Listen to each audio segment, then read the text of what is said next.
찬송가 488장 함께 찬송하도록 하겠습니다. 찬송가 488장입니다. 이 몸의 소망 무언가 488장 함께 찬송합니다.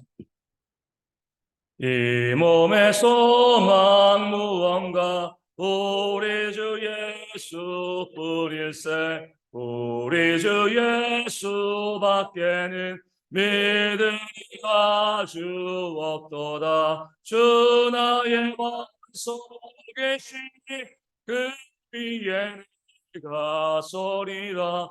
그 위에 내가 서리라. 무섭게 바람 부는 밤 물결이 높이 설렐 때 우리 주 크신 은혜에 소망에 닿을 줄이라. 주 나의 반석이시니 그 위에 내가 서리라.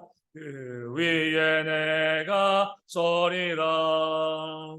세상에 믿던 모든 것 끊어질 그날 되어도 우주의 언약 믿사와 내 소망 더욱 그리라. 주 나의 반석이시니 그 위에 내가 서리라. 그 위에 내가 서리라. 바라던 천국 올라가 하나님 앞에 배울 때 우주의 의를 힘입어 어여시 바로 서리라. 그 나의 반석이시니 그 위에 내가 서리라. 그 위에 내가 서리라. 아멘. 사도신경으로 우리의 신앙을 함께 고백합니다. 나는 전능하신 아버지 하나님 천지의 창조주를 믿습니다. 나는 그의 유일하신 아들 우리 주 예수 그리스도를 믿습니다. 그는 성령으로 잉태되어 동정녀 마리아에게서 나시고 본디오 빌라도에게 고난을 받아 십자가에 못 박혀 죽으시고 장사된 지 사흘 만에 죽은 자 가운데서 다시 살아나셨으며 하늘에 오르시어 전능하신 아버지 하나님 우편에 앉아 계시다가 거기로부터 살아있는 자와 죽은 자를 심판하러 오십니다. 나는 성령을 믿으며 거룩한 공교회와 성도의 교제와 죄를 용서받는 것과 몸의 부활과 영생을 믿습니다. 아멘. 고린도후서 4장 17절과 18절 말씀입니다. 고린도후서 4장 17절과 18절 말씀. 신약성경 290면에 있습니다. 고린도후서 4장 17절과 18절. 제가 말씀을 읽어드리겠습니다. 우리가 잠시 받는 환난에 경한 것이 지극히 크고 영원한 영광에 중한 것을 우리에게 이루게 함이니 우리가 주목하는 것은 보이는 것이 아니요 보이지 않는 것이니 보이는 것은 잠깐이요 보이지 않는 것은 영원함이라. 아멘. 우리가 잠시 받는 환난에 경한 것 이렇게 이야기하고 있습니다. 환난에 대해서 이 가볍다라고 이야기하거든요. 이 고난이 우리 삶에 있지만 이 고난은 가벼운 것으로 여겨질 수 있다 이렇게 이야기하죠. 어떤 고난도 솔직히 가벼운 것은 없습니다. 작은 고난도 어려움도 우리 가운데 정말 크고 무겁게 다가오는 거죠. 그럼에도 불구하고 사도 바울은요, 우리가 성도의 삶을 살아가면서 우리 믿음 때문에 신앙 때문에 받는 그런 어려움들, 고난과 문제들이 가볍다라고 이야기하는 이유는요, 이것이 어떤 특성을 가지고 있기 때문에 그렇습니까? 잠시 받는 것이기 때문입니다. 아무리 큰 고난이라 할지라도 이것이 잠시라고 하면 어때요? 오래 참고 이기고 견뎌낼 수가 있습니다. 그래서 우리 18절에는요 잠깐이라고 이야기합니다. 잠시 잠깐.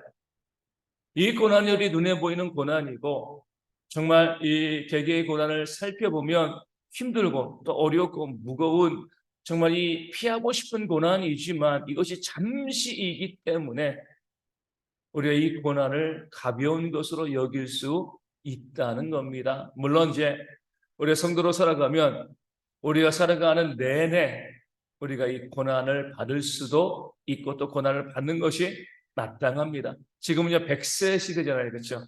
100세까지 산다는 것은 우리 신앙의 모습으로 우리가 바라보면 100년 동안 뭐예요?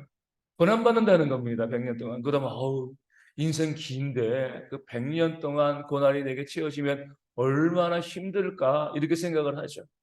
그럼에도 불구하고 사도 바울이 잠깐이라고 이야기하는 건 뭐예요? 보이지 않는 그런 하나님의 영원한 세상이 우리 가운데 주어질 것이기 때문에 그렇습니다. 100년 자체는 길죠. 하지만 영원에 비해 보면 어때요? 잠깐인 겁니다. 성경은 무엇이라고 표현하면 하나님은 천년을 하루와 같이 여기신다. 그렇게 하다 보면 우리가 받는 그 100년의 고난도 어때요? 100년 다 고난받는 건 아니지만 100년의 고난으로 다 채운다 할지라도 우리 영원한 시간에 비해 보면은 아주 잠깐 그렇기 때문에 우리가 그 고난을 경한 것으로 여길 수 있다는 겁니다. 고난 자체가 경한 것이 아니라 고난은 무겁고 어렵지만 우리가 가볍게 여기고 또 가볍게 넘길 수 있다는 거죠. 그래서 우리가 마치 무엇과 같냐면 우리 아이를 낳는 것과 같습니다. 저는 아이를 낳아본 적이 없으니까 잘 모르지만 우리가 흔히 그렇게 표현하잖아요. 아내가 죽을 때쯤, 죽을 것 같은 고난을 느끼게 되어지면 아이가 태어난다. 산모들이 이렇게 아이를 낳을 때 많은 고난을 느낀다. 이제 이렇게 이야기합니다. 그렇기 때문에 이 고난이 정말 크고 힘들고 무거운 것이 사실이지만 그렇게 힘들고 또 어렵게 큰 고난 가운데 우리 자녀를 낳은 그런 부모가 또 조금 있으면 어때요? 둘째 낳죠, 그렇죠?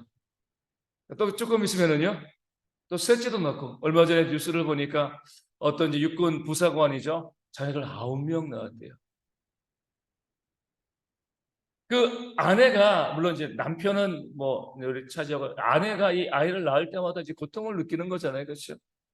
그 고통이 죽을 것 같은 고통이고 그 고통이 정말 견디기 어려운 고통이라고 하면 9을 낳을 수 있을까요? 그 고통이 정말 심하고 아픈 고통인 것은 사실이지만 그럼에도 계속 자녀를 낳는 이유는 무엇이냐면 그 아이를 낳는 그 고통이요. 그 정해진 시간 안에 끝나기 때문에 그렇습니다. 평생 그 고통이 가면 아이를 못 낳는 거죠. 그렇죠? 아이를 낳을 때 너무 힘들지만 아이를 낳고 그 아이를 보고요. 그 아이의 정말 귀엽고 예쁜 모습이 그 사랑스러운 모습이 늘 오랫동안 함께 있기 때문에 아이를 하나 더 낳자 이런 일들이 있게 되어지는 겁니다. 그렇기 때문에 사도 바울은 고난을 경한 것, 가벼운 것이라고 이야기해요.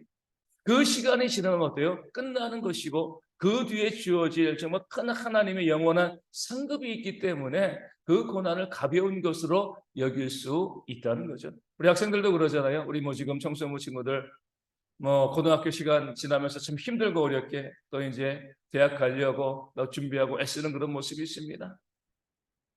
3년 내내 고민하고 고생하는 건 아니지만 3년 동안 우리가 3년 내내 고생한다고 생각해도요. 그 고생을 우리가 가볍게 여기고 또 이길 수 있는 것은요. 그 3년이 지나면 무엇이 주어지는 거죠? 80년간의 이후의 삶이 주어지기 때문에 그래요. 그렇죠?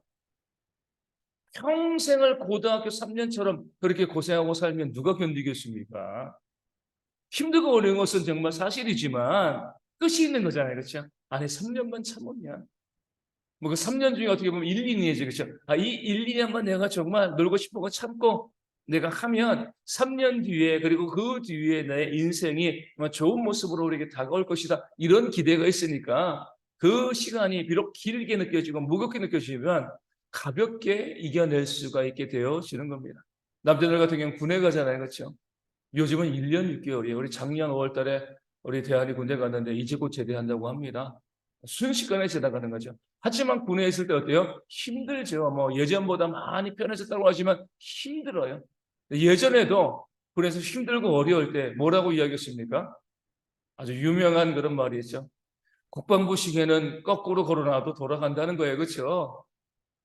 죽여놔도 돌아갑니다. 시간은 지나가게 돼 있어요. 그 시간 지나면 어때요? 제대하는 거죠. 그 제대하는 시간이 있으니까 뭐 저 같은 경우는 2년 한 4개월 정도 운생을 했는데 그런 시간들이 있어도 어때요?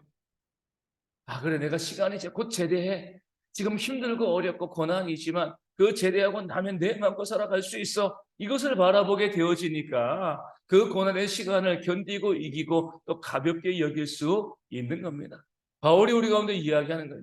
성도를 땅 가운데 살아갈 때 고난이 있다. 그 고난이, 개개의 고난이 얼마나 힘들고 어려운지 알고 있지만 이 고난이 우리 가운데 가벼이 여길 수 있는 것은 그 고난 이후에 우리가 영원히 누릴 하나님의 나라, 그 상급이 있기 때문에, 영원히 누릴 삶이 있기 때문에, 영원을 비교해 보면 보이지 않는 그 세상을, 앞으로 다가올 그 세상을 바라보게 되어지면 지금 우리가 겪고 있는 이 고난을 가볍게 이기고 또 가볍게 넘길 수 있다, 이렇게 말씀하고 있는 겁니다. 어떻게 보면 이 고난받는 것은요, 우리가 이 땅에서 적금 묻는 것과 같습니다.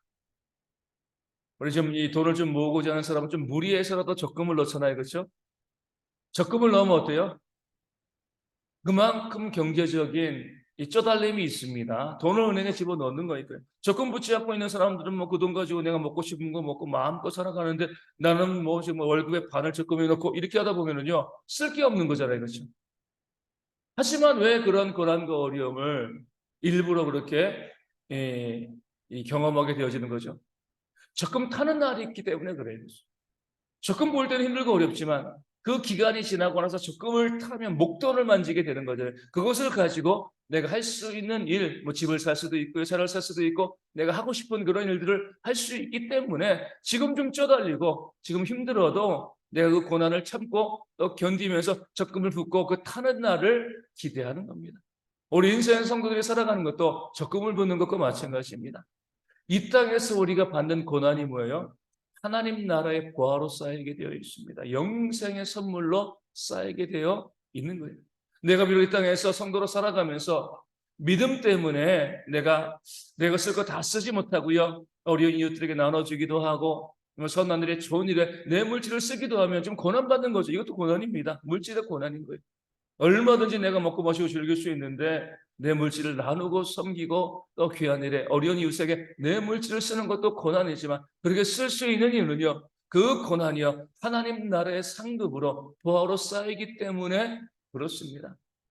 정직하게 살아가기 위해서, 선하게 살아가기 위해서 손해보기도 하고요, 남에게 내 것을 나눠주기도 하고 시간을 나누기도 하고요, 이 땅 가운데 우리가 믿음 때문에 많은 고난과 어려움의 삶을 우리가 경험하게 되어지는데 이 모든 것들이 우리 가운데 있어야 되는 이유는요, 우리가 잠시 고난을 통해서 영원한 하나님의 나라에, 보이지 않는 그 나라에 나중에 우리가 받고 누리게 될 그런 보화와 상급을 쌓는 그런 모습이 있기 때문에 그렇습니다. 그래서 제가 항상 말씀드리잖아요.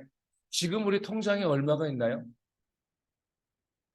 말씀 안 해서는 괜찮습니다. 하늘나라의 통장에는요, 지금의 통장에 있는 것은 중요한 것이 아니에요. 정말 우리가 영원한 나라, 그 하늘나라에, 그 하나님 나라에 내가 얼마나 많은 것을 쌓아두고 있는가. 이 땅에서 내가 포기하고 내가 남을 위해서 섬기고 나누어주고 또 버리고 돕고 위로하고 기도해주고 했던 그 모든 것들, 이웃을 위해서 내가 사랑하고 섬기며 했던 그 모든 것들이 하나님 나라의 벌로 쌓이게 되어질 줄로 믿고요. 그것을 우리는 뭐요? 영원히 누리는 그런 삶을 살아가게 되어지는 줄로 믿습니다. 잠시 이 땅에서 우리가 고통받고 힘들고 어렵게 살 수 있지만 영원한 날에 그런 소망을 가지시고요. 오늘 하루 살아가면서도 나만을 위해 살아가는 것이 아니라 내 이웃을 위해서, 어려운 이웃들을 위해서, 아파하는 사람들을 위해서 기도하고 중보하고 섬기고 또 그들에게 내 것을 나눌 수 있는 그 시간과 물질과 삶과 재능을 나눌 수 있는 그런 귀한 모습들이 우리 모든 성도 가운데 있어서 하나님 나라를 소망하며 살아가는 마라나타의 모습이 우리 모두 가운데 있기를 주님의 이름으로 축원을 드립니다. 그런 삶 우리 가운데 있도록 위하여 기도하여 주시고요. 또 특별히 우리 가운데 이 아침에 기도하실 때 육신의 질병으로 힘들어하는 분들이 있습니다. 회복되어질 수 있도록 계속 기도하여 주시고 또 삶의 문제와 또 경제적인 어려움, 또 가정과 또 관계의 문제로 힘들어하는 분들 가운데도 회복의 역사가 있도록 기도하여 주시고 또 선교지를 위해서도 저희가 그 다가올 몽골 선교도 잘 준비할 수 있도록 기도하여 주시고요. 또 작은 개척교회에서 힘들게 또 목회하시는 그런 목회자들이 있습니다. 어제도 수요일에 말씀드린 것처럼 이 땅의 목회자들 가운데에서 기쁘게 목회하는 목회자는 30명 가운데 한 명이라고 해요. 그만큼 목회하는 분들이 많이 힘들고 또 어렵고 지쳐하고 있는데 우리 작은 교회 목사님들도 힘들 수밖에 없죠. 위하여 기도하여 주시고요. 힘을 낼 수 있도록 기도해 주시면 감사하겠고요. 우리 어르신들과 우리 어린아이들이 이 더워지는 날씨 가운데 우리 체력이 잃지 않고 건강하게 잘 이겨낼 수 있도록 또한 기도해 주시기를 바라겠습니다. 주기도 문하시겠습니다. 하늘에 계신 우리 아버지, 아버지의 이름을 거룩하게 하시며 아버지의 나라가 오게 하시며 아버지의 뜻이 하늘에서 같이 땅에서도 이루어지게 하소서. 오늘 우리에게 일용할 양식을 주시고 우리가 우리에게 잘못한 사람을 용서하여 준 것 같이 우리 죄를 용서하여 주시고 우리를 심에 빠지지 않게 하시고 악에서 구하소서. 나라와 권능과 영광이 영원히 아버지의 것입니다. 아멘. 기도하겠습니다.